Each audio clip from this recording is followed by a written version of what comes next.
আজি 12টা 12:30 বজাত 6টা ল'ৰা আহিছিলে স্কুলীয়া ছাত্ৰ। আজি স্কুল বন্ধ, সেইকাৰণে আজি আহিছিলে গা ধুবলৈ ব্ৰহ্মপুত্ৰ নদীত আহিছিলে গা ধুবলৈ। আহি গা ধুবলৈ অহাৰ পিছত মানে সিহঁতে বেছিকৈ সাঁতুৰিব নাজানে। আহিছে, আহি 5টা ল'ৰা 6টা ল'ৰা ডাইৰেক্ট সেইপিনে গৈছে ব্ৰহ্মপুত্ৰ নদীৰ সেইপিনে যোৱাৰ পিছত সাঁতুৰি অহাৰ সময়ত 5টা ল'ৰা আহি গ'ল, মানে এটা ল'ৰা থাকি গ'ল। তাত থাকি যোৱাৰ অৱস্থাত মানে সেইটো ডুবি গৈছে, মানে সাঁতুৰিব নাজানে, ডুবি গৈছে।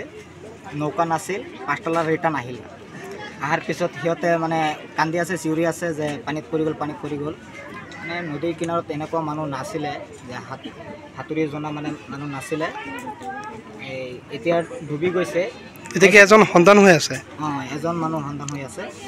পুলিচ আহিছে আৰু আকৌ NDRFৰ মানুহ আহিছে। NDRF আহিছে? আহিছে, এই মানে বিচাৰি আছে। এতিয়া সন্ধানহীন হোৱা ছাত্ৰজনৰ নাম কি জানে নেকি? নামটো আছিলে আইনুল হক আছিল নেকি? আইনুল হক। সেইটো বয়স কিমান হ'ব? বয়স আপোনাৰ 16 বছৰমান হ'ব।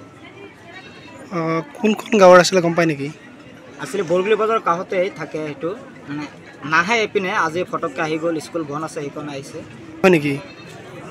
3 নং বৰগুলি। 3 নং বৰগুলি ছাত্ৰজন আছিলে? ছাত্ৰ 3 নম্বৰ বৰগুলিজন আছে। স্কুল পঢ়ি আছে, এইবছৰ ফাইনেল দিব। মেট্ৰিক ফাইনেল দিব মানে? মেট্ৰিক ফাইনেল দিব। জাতীয় বিদ্যালয়ত পঢ়ি আছে। Matric final. কলিয়াবৰৰ 3 নং বৰগুলি আমি ঠিক 1 বজামানত এটা খবৰ পালোঁ যে এজন ল'ৰা ব্ৰহ্মপুত্ৰত সাঁতুৰিবলৈ গৈ পেলাই ব্ৰহ্মপুত্ৰৰ পৰা নাম কটা হৈছে। আৰু লগে লগে আমি কলিয়াবৰ ফায়াৰ ইমাৰ্জেঞ্চি ছাৰ্ভিচ, তেজপুৰৰ পৰা SDRF বাহিনী আহি ইতিমধ্যে আমি অপাৰেশ্যন আৰম্ভ কৰিছোঁ আৰু আমাৰ অপাৰেশ্যন চলি আছে। ব্ৰহ্মপুত্ৰৰ বুকুত আমাৰ অপাৰেশ্যন চলি আছে। আৰু যিজন ল'ৰা আছিলে, ল'ৰাজনৰ প্ৰায় 16 বছৰ বয়স, আইনুল হক। ইতিমধ্যে আমি তেওঁক বিচাৰি আছোঁ আৰু চেষ্টা কৰি আছোঁ। যদি স্কুলীয়া ছাত্ৰ সম্ভৱ হয় তেতিয়াহ'লে আমি উদ্ধাৰ কৰিব নিশ্চয় পাৰিম। গতিকে আমাৰ উদ্ধাৰ অভিযান চলি আছে। এই গাঁওখনৰ নাম? 3 নং বৰগুলি।